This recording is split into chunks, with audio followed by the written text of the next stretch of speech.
should I have, or why am I paying $4 or $5 for a cup of coffee?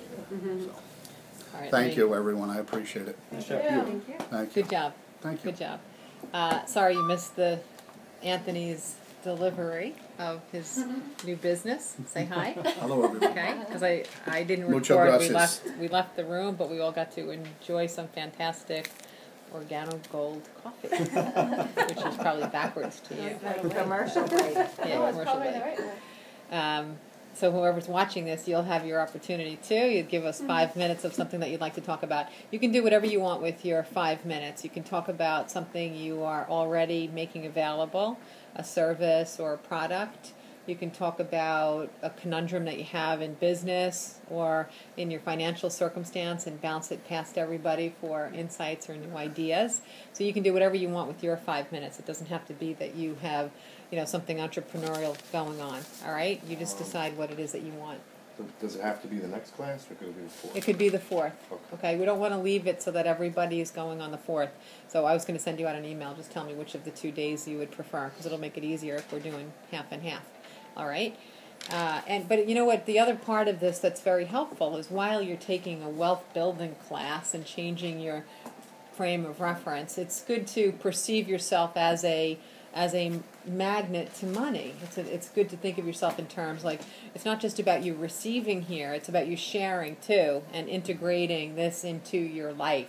I know, Ann, you're gonna have a ball with this. You have no idea. When I went to go to the bathroom, I already started being like, oh my gosh, I don't even want to do this. I know you don't. I know you don't. And then I'm like, okay, so I started doing why? And it's yes. because I just want to be small. Ann is one of the most talented people that offers so many fantastic products and services, but be darned if she can ask anyone to purchase them. So this is gonna be awful. you have I was to. trying to tell you You cannot graduate without giving us your 5 minutes. Awesome. Okay? All right, now we're going to go to, what I wanted to do first, we're still talking about our relationship with money and how we're spending, how we're feeling when we're spending, how we're demonstrating love, how we're showing love for different things when we're using money. But before I get to that, I wanted to address Nathan's what was his question? He was just basically saying how it wasn't about me using money to express love for things that I like. That he was noticing that he has more of an aversion to money and its usage because of his experiences and seeing other people use it for power. Okay? Now, one of the most important fundamental truths that if anyone read Weiss's money book, you know this. And it's worth knowing again, and it's worth memorizing, and it's worth... Get it. Huh? If you we could get get it. I didn't check the going price today, but hopefully it came down to like under 170, all right? I will get that. I'll get the money book out. I'm working so much to try to get it out by the end of the year. Yeah, I'll get it. Don't worry. I don't need to sleep. That's unnecessary. All right, so here's the foundation for understanding money in a whole new way. We asked you, every time I say we, it feels so funny. I asked you to look at your relationship with money and what you're using it for to show what you love, or when it's the absence of using your money, what you're also showing you love or what you don't love. Okay? Now, the important thing here is what Nathan is talking about money being used as power. In his experiences and in his perceptions, he's taken on a fictitious value. He's associated a fictitious emotion with money. Because money is not power. Money is not greed. Money is not compassion. Money is not anything. What money is very, very, very simply an expression of love, giving and receiving love. That's the whole point of looking at what you're spending your money on, to see how it is nothing unto itself. It doesn't even exist. It's pure vapor. The only thing it is a choice for you to express and experience love. That's all it is. What we've done with this expression of love is we've contorted it by attaching all kinds of emotions to it that are not true. They're not eternally based. They're not based on anything that has longevity that's based on vapors. You know, if you had been one who had, you know, stumbled upon a woman using her last nickels to feed the stray cats in the neighborhood, and you saw that every day and your whole neighborhood was like that, you would never believe that money is power or used by greedy people to influence or control others. So it's only your frame of reference that allowed you to connect emotions to money that are false. So the key here is that, once again, your foundation is built upon something that's shaky. It's not going to serve you in the long run. You're not going to be able to build a 2-story building or a high-rise on a faulty foundation. So it's strip away your perception of any emotional association that is negative with money. Any negative association that you have with money, it needs to be let go of today, because there's nothing negative about money. All it is an expression of giving and receiving love. You're not going to all of a sudden start to not want to give love or receive love. You could never attach an emotion to giving and receiving love, to say that it's faulty or it's wrong and you should never give love or you should never receive love. You wouldn't do that. So why would you put that third-party vehicle of an emotion in between you and money? Because money is exactly the same thing. It's giving and receiving love. If a person is acting in a greedy way or a miserly way or using money as a function of whatever they're doing in their journey to try to manipulate people, that simply means that that person, that individual, or that organization has a level of awareness that has been corrupted. It's been separated from the truth and from the wisdom. But it's their level of awareness, it's their masks and layers, it's their baggage that allows them to behave like that with this vehicle for the expression of love. And if you just keep assuming that everyone is doing the best that they can within their level of awareness, any paradigm that you've ever seen that you perceive as being unethical or morbid or greedy or hoarding or anything, you have to understand that it's the person that's doing it, or the company. It's not because it's truth. It's not because it's money. It's what people are doing with money. All right? When we get to the phrase unconditional love, sometimes we don't even know what it means. What does unconditional love mean? Loving without any attachment, right? Right. No conditions. No conditions on our love. All right? Does it mean that we give our children everything that they want? Is that unconditional love? No, definitely not. No. Does it mean that we have a threshold of what we'll tolerate in someone else before we stop loving them or stop showing them that they are worthy? Because a lot of people have a threshold. It's like a lever, okay? If you lie, still going to love you. I'm going to ask you not to lie, but I'm still going to love you. Do a little stealing, that's okay, as long as it's under $3,000 and not from someone I know. If you, I mean, you don't even realize you have these thresholds. But then there's going to be these things that go over the threshold. You do any of those, I'm sorry, I am withdrawing my love, and I will not love you anymore. Just because you love someone and you don't love their behavior doesn't need to change the unconditional love behind the experience. You can love someone and leave them. You can love them without condition, accept them for where they are within their level of awareness, and not have anything to do with them anymore. So the same is true with a person's expression and how they use money. They're using it to express love with conditions. That's the only difference. They're putting conditions on their love. You must please me in order for me to express my love through this expression of love that I have in my hand called money. And that's all it is. It's no different than a person saying, you took my good ice cream, you were supposed to have the Neapolitan ice cream, store brand, therefore I'm not going to talk to you all night. It's the same thing. There was a condition on the love. My condition on my love for you says that you will leave my ice cream alone and not take it. Did you ever take his ice cream? Oh, God, no. No, I didn't. So for me to unconditionally love would be like, you know what? You ate my ice cream. You kind of knew there was an unwritten rule about not eating my ice cream. You really pissed me off, but I love you anyway. In the future, if you want some of my ice cream, ask, and I'll either say yes or no. You're still reacting, but you have no condition on your love. Okay? Money is exactly the same. Just keep remembering that when people are acting in miserly or destructive or greedy ways with this thing that's an expression of love, it's no different than someone else withdrawing approval or affection or kindness as a way to manipulate someone else's behavior. It's no different. It's just taking one action and replacing it with another. One of the things about money is if you look at the history of money, it all started with a bunch of seashells. You know, all of a sudden, when there were more goods and services available than one person could possibly need, when the variety increased, you couldn't do everything you wanted to with one sheep anymore. You know, you could just slice that thing up so many ways to take care of your family. But if you wanted a copper pot, you had to figure out a way. What am I going to do? Cut the leg off of my sheep so I can get a copper pot?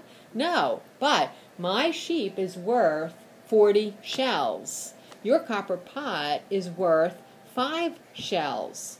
So I'm going to sell my sheep to you. You give me 40 shells. And now I can go to the pot guy and say, do you accept that this is worth one sheep, what's in my hand? And he'll say yes, because you've agreed that the shell is worth what your perception of its worth is. And he'll say, all right, do you agree that 5 of these shells is what your copper pot is worth? And he says yes. So you hand him the 5 shells and you get the copper pot. Now you have 35 shells still to spend. That's the whole basis for how money came to be. But if you look back to the history of it, what really happened? I loved myself enough to raise healthy sheep as a way to support my family. I also love myself enough to understand that if I focus on only raising sheep, I can still have everything I want. I don't have to go and start having a blacksmith shop in my backyard and then be a Mad Hatter and then also be able to do this and that. I understand that if I concentrate on this one thing, I'll be able to get all of the needs and desires met of my family. I love myself enough to raise enough healthy sheep so that I can get enough shells in exchange for it so that I can use this commodity to bring in the goods and services that it is that I want. Every single thing is an exchange of love. And in the purest, simplest form in the history of money, there was no emotion connected to it. He didn't bring the 5 shells to the guy with the copper pot, and the guy with the copper pot said, that's not fair. Did you see what's happening in the markets in London? Do you have any idea what's happening on the world markets? I think you need to give me 6 shells today. Or, why is your sheep worth 40 and my copper pot is only worth 5? There was an underlying agreement about the value of the shell. There was an underlying agreement about the value of a sheep. And if I came in and I wanted your copper pot and you wanted 6 shells for it, and I felt that it was only worth 5, it was just as simple as say, that's okay, I'll continue to use my cast iron one. It was agreed. There was no emotion behind it. It was an agreement. People understood the value of what they were giving in exchange for the shells and taking in exchange for the shells. Okay? The only time that it started to change is when we began the process of associating emotions with the shells. Okay? Weiss's money book, soon to be Money Wisdom, goes into a very long description about how we went from having shells to having an ability to have all of these emotions connected to the ownership and usage of the shells. And it all stemmed from people seeing ourselves as separate rather than as unified, from using the shell to see difference rather than to see similarity. As soon as you had the ability to hide your shells, you could behave in ways that you could never behave before. If I came by on my horse and wagon and I saw 40 sheep on your prairie, I know exactly what the value of your assets is, theoretically, even if I'm not doing it numerically. But if you've got 1,000 shells in your basement, but you're not sharing it in any way whatsoever, then I don't know you have those 1,000 shells. And if 39 of your sheep die and you only have one sheep and you have 1,000 shells in your basement and you come outside and you cry because 39 sheep died and you've got nothing, I don't know that you're hoarding 1,000 shells in your basement. There's no evidence of it anymore. And you can also see it in the opposite, that when people had low self-esteem, they could use their shells to be flashy, even if they didn't have anything to back up the shells. So it worked in both ways. People could start to experience all of these new emotions along the spectrum of scarcity, abundance, greed, and generosity. These spectrums arose when we put a third-party vehicle in between us and giving and receiving love. When you know this at the core of your being, you can get rid of all the baggage that you associate with it. You can get rid of it. Like, here's an example. I love the argument that the rich aren't contributing enough, that they should contribute more. Well, come on, let's think this through for a moment. Don't we pay taxes as a percentage? Don't we pay taxes as a percentage? If your percentage increases at every different plateau of your gross earnings, aren't the rich already paying a disproportional amount of their revenue in taxes? So how does that argument hold any weight? It's a percentage. It's not a finite number. I'm not paying 1,000 if I'm making 2,000 and 1,000 if I'm making 100,000. So where is the argument? It's a percentage. So why are people arguing about that? Because people don't understand the principles behind it. They're acting from emotion that they associate with money. If they see someone living a lifestyle that they covet, and if they feel inferior, they're going to, rather than look inside and see how they can either change their perception of what they have, change their environment and their manifestation in reality to have what it is that they believe that they want, it's so much easier to say, look what he has, and to get a lot of people who have less to say, let's look at what he has. And that's all built on fear. It's all built on fear. And fear comes from, when we're associating fear with money, it comes from usually something to do with diminished feelings of self-worth. Okay? That's what it boils down to, is a diminished feeling of self-worth. What are some ways to improve yourself? Okay, that's what we're going to work on next, is that's the next part, is how do we build our love of self, okay? Now, do you remember we worked on the budget? Everyone worked on their budget. Were there any surprises in the budget? Okay, and we worked strictly on what you need, okay? We didn't work on anything frivolous yet, okay? Your homework assignment for the next time is to now write the budget of what it is you want, okay? And on top of that, you mean? Or including that? Including that. All right, so if you find out that, I always like to do things on a month-to-month basis, because I think a month is an easier period of time to wrap your head around than a year. So look at the month and what your monthly expenses are, and say just for argument's sake, so the math is easy for me, your monthly expenses are $1,000 per month. All right, that means your need basis is $12,000 per year. Okay, now once you have that, you're going to have this in a column of what your needs are and how much your need is per month. Now you're going to make a second column. You're just going to carry along the needs item. And if any of those items of need are something that you want to expand, increase the number in it. An example would be, I need $20 per month for clothing on a regular basis. So it's $360 per year. That's pretty much what I need because I wear a uniform, or I have to have really good toed shoes because I'm working around equipment. Whatever it is, this is your need, $20 per month. That would be $240 a year. Okay, there's the absence of the left brain people. Thank you for not correcting me, all of you, though. So now, if I say that it's $20 a month and that's $240 a year, that's my need. Now I can say what I would really like is, you know what? I would really love to have, $200 a month for clothing. I would love to have $200 a month for clothing, and then put that as your line item. Now you can see the next thing that happens here, and this is the important ingredient in this homework assignment, is we tend to then judge ourselves in what we write in the want column. We judge it like $200 a month. Are you insane? You got to be kidding me. I could feed Bolivia on $200 a month. The point is that you want to do this without judgment. For once in your entire life, write down what you want. Not what you think you're entitled to, not what makes sense, not what you perceive as not being greedy. Write down what you want. I would love to have a budget of $200 a month just for gift giving, whether it's in donations or gifts or whatever I feel like giving anything to. With all You know the what? birthdays in my family, I feel like that's what it is. Yeah, exactly. I hear you on that one. Because I feel like I have a hard time putting kind of exactly what you're saying. I'll start judging with, I really don't need that because I'm so used to living bare minimum.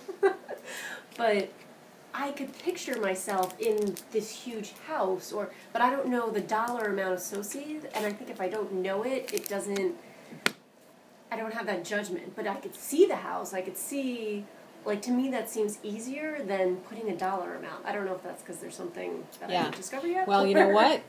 Here's the point of this next exercise, and exercises we're going to be doing over the next month or so. The point is that this is our place in the world is based on our ability to use our intuition as our primary modality and to support it with our earth experience, expertise, knowledge, data, and so on. There is a practical matter about living on earth. We are walking, breathing, eating, living, sleeping people. And as long as you're going to walk in a physical world and you're living in an area that is based on a commerce system, you're going to have the functionality of being able to have the earth component complement what it is that you're doing. Mm-hmm. So, yes, it's not going to be easy for you to put into a dollar what the mortgage would be for the particular house that it is that you see.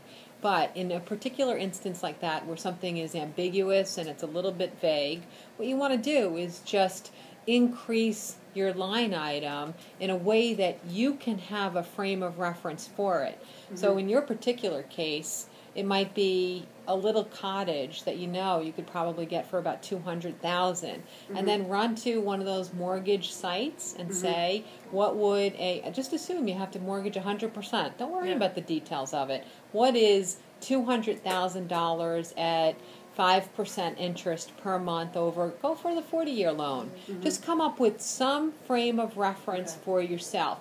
Remember that anything you're doing in this class is fluid. There's nothing that's imprinted and engraved so that it can't be changed. So right now you don't need to worry about the house that you envision, but envision the next step of comfort that's going to make you happy. All right? As soon as you get that, you can cross that line item off your budget and replace it with something else that it is that you want. But you have to be able to sink your teeth into what you're putting on that list. Okay. If I were to write a line item budget of $1,000 a month for clothing, I can't wrap my head around it. I can't conceive of what I would do with that money to get rid of it every single month. I can't even fathom it. I mean, even if I worked really hard to do it, I can't do it. I just can't do it. I'm not going to put it on my list because I can't even understand what it's like to live like that yet. But I can put, I can put a happy want amount that might be a little bit outrageous. So if my amount right now that I'm presently living to is $50 a month, I can be a little outrageous and say $200 a month. It seems incredible. Are we actually putting a list with the 50, or are you just going right to the 200? Are there 3 lines or just? You've got your budget that you already created. Yeah. That stays static Right. now. Okay. Now you're creating your want Wants. list. But So let's say the your reason you wants have, yeah. 50 for clothing, but you're really gonna put your wants are really gonna be 200. You're not gonna see the 50 anyway. You'll still have your first column, which is the first one you created.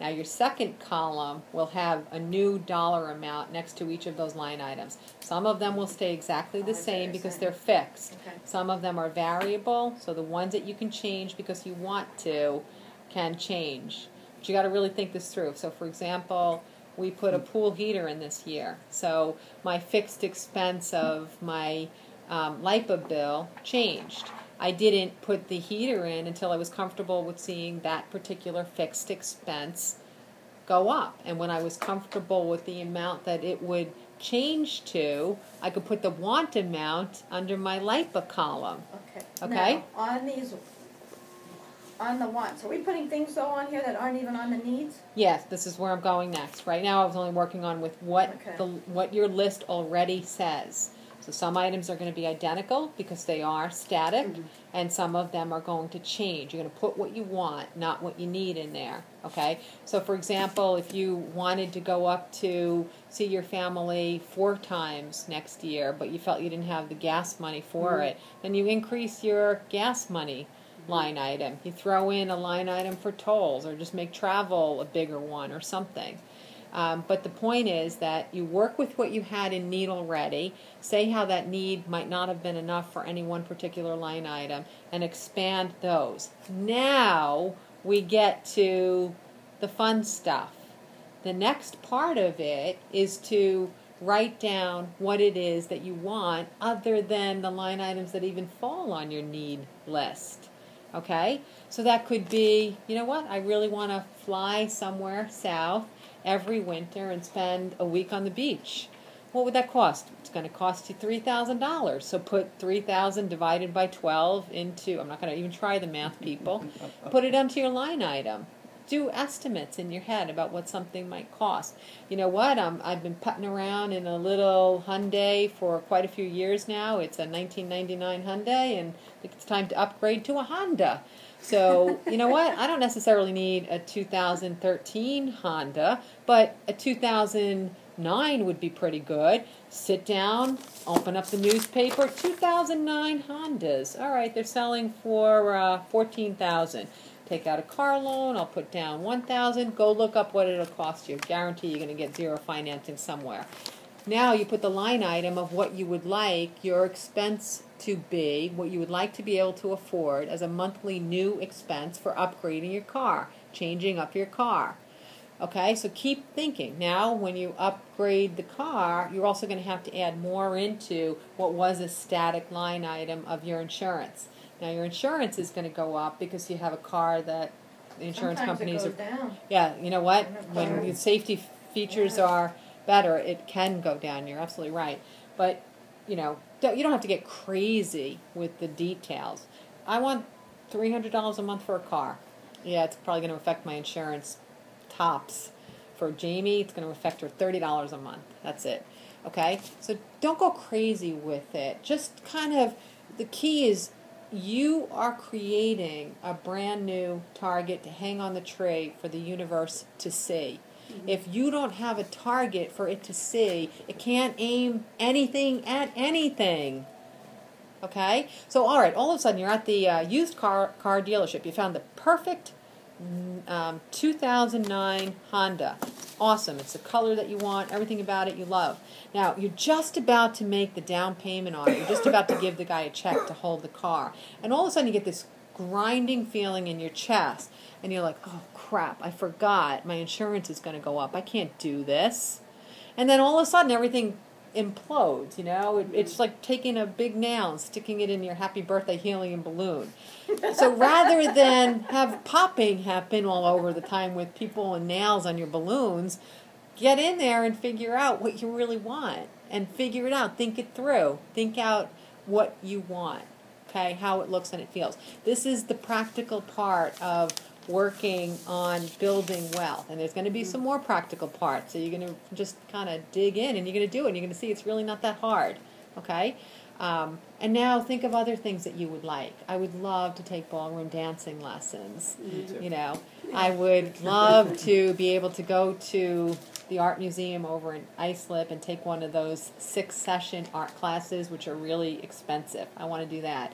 So I'm going to have a recreation budget. I'm going to have a hobby budget. I'm going to have a budget for, you know what, I freaking love sushi and I hardly ever eat it because it's so expensive. I'm going to have a sushi budget if I want, or I'll blow my money on eating out more. Whatever it is that makes you happy, put it on the list. And put it on the list realistically. If I said on my list that it's $25 for me to have a decent sushi meal, and I want it every day, so I multiply 25 out by 30, it's just stupid, because you have to make this feel real. You want to be able to sink your teeth into it. It has to feel like what you really want. It's not about padding. It's about what you want. Okay? It's about what you want. How often do I really want a $25 sushi meal? I guess twice a week would be perfect. Twice a week would be perfect. So what's that? Anyone? $200? Yep. Yeah, that makes up for my. That No, makes it's up for my. 400. Twice a week, 50. Oh no, you're right. It's Oh, Yeah. wow! You really scared me. I'd have to I don't leave. think it's Right. that much. Sushi's inexpensive. Well, it Is depends it? on where you go. For me, it would be $50. I went last night. I know. Oh man, I love sushi. Yeah, In me case too. anyone's thinking of gift buying, sushi does it for me. So this is what you want to think about over the next 2 weeks: is how you want to live, what you want your life to feel like. If you're on vacation, how much extra do you want to have so that you're not worrying about money? How would you like to feel about driving down a store and seeing down a street and seeing like an awesome store with a fantastic, alluring display outside, and you just want to go out and buy something? I'm going to buy myself that 10-foot blow-up witch, and I'm going to put it on my lawn, But I can't. It's $79.99. So you know what? Throw in. I want spontaneous play money, $80 a month. And you know what? And when you're doing this, here's the greatest way to remove yourself from the perception of greed while doing this. Okay? If you have a little left over on something, suppose the universe brings you every single thing that you want, all right? If you have a little something left over, then find a way to stretch it out to be of value to others. Don't make it instead of. Make it a bonus. So an example would be, I love this idea. Suppose your budget for clothing is $200 a month, and in order to really feel that you deserve it and that you're worth it, then you got to spend $200 a month. But suppose something happened and you only spent $190 this month. Then what you do is you take the extra $10 and you go to any store like Walmart or Kmart. You go to their clearance rack and you pull out kids' clothes for $2 marked on clearance, and you buy them all and you leave their tickets on. You scrape off the thing that says clearance, so it's just the original tag there. Then you call up Big Brothers, Big Sisters and say, I have a pickup for you. So someone out there who believes that their life is filled with nothing gets to have all new clothes with tickets on it. So you can have fun with it as long as you're not making that the thing instead of what you want. As long as you make it a compliment as an added bonus, not instead of. Okay? Because if you want to give a certain amount of money to anything per month, you can add that in as its own Within the fresh. budget. Exactly. So if you got that in the budget, then anything that's coming from something else that helps you eliminate your perception of being greedy or having too much, then think about it as a give back. If you don't quite get there, it's just simply a bonus, so you can have fun with it. All right? You've got all the time in the world to think in terms of not having. This is not that time. Last time we were together, you thought about not having. You're done thinking about not having. Now is the time to think about having. Having and wanting. Having and wanting. The only way you are going to hang the target on the tree for the universe is to tell the universe what to aim for. All right? Just a quick question. Me personally, I've been in a financial drought for like a couple of years, coming out of an injury. I honestly, I need like 3 months to just play, get it out of my system, and like blow money, just travel. Then Really, put I'm it in being your- honest. Put it in the budget. Let's put it as Put a it in the job. budget. Put it in the Okay. budget, okay? Okay. Well, you know what? You're actually previewing a topic for next week when you're saying that, so I'm not going to give you the full answer. All I'm saying is put it in the budget, Gotcha. all right? Okay. When is our next class? 2 weeks. 3 weeks? 2 weeks? I think it might be 3. It might be Three three this this one. time. Yeah. Okay, might be 3 this time. I believe it is, and I think the next time is a good gap too, because listen, I've seen this often enough to know that intervals matter as well.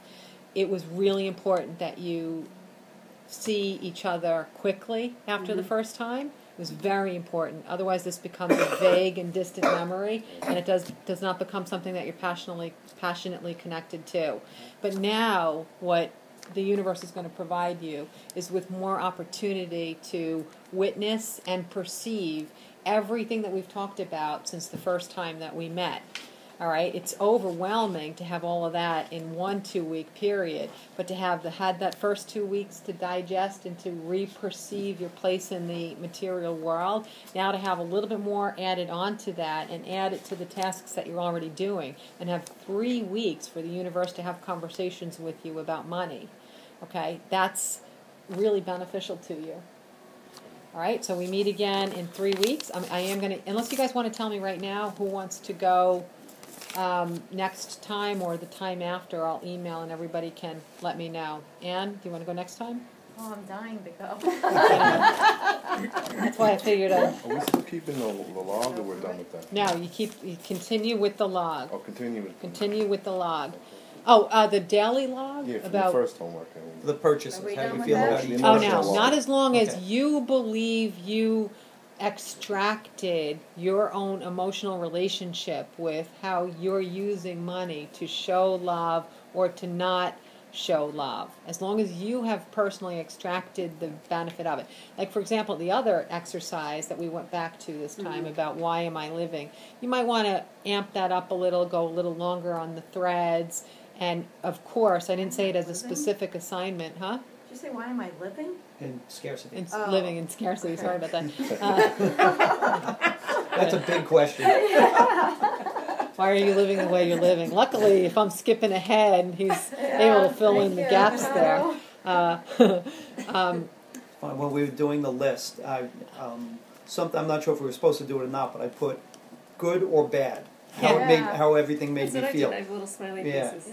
Yeah. The only ones that made me feel bad are the ones where I felt I was getting ripped off, and almost all of those were when I was buying gas.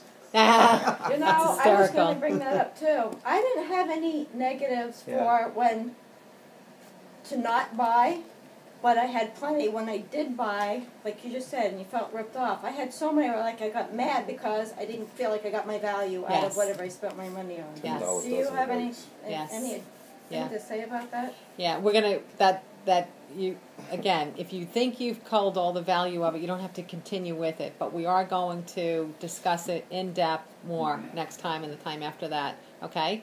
Because you guys have enough to focus on right now. Everything that we're doing is all gonna solidify and come together by the end. Even things like that. Okay? Gas is a great example. It's a great example. The other thing.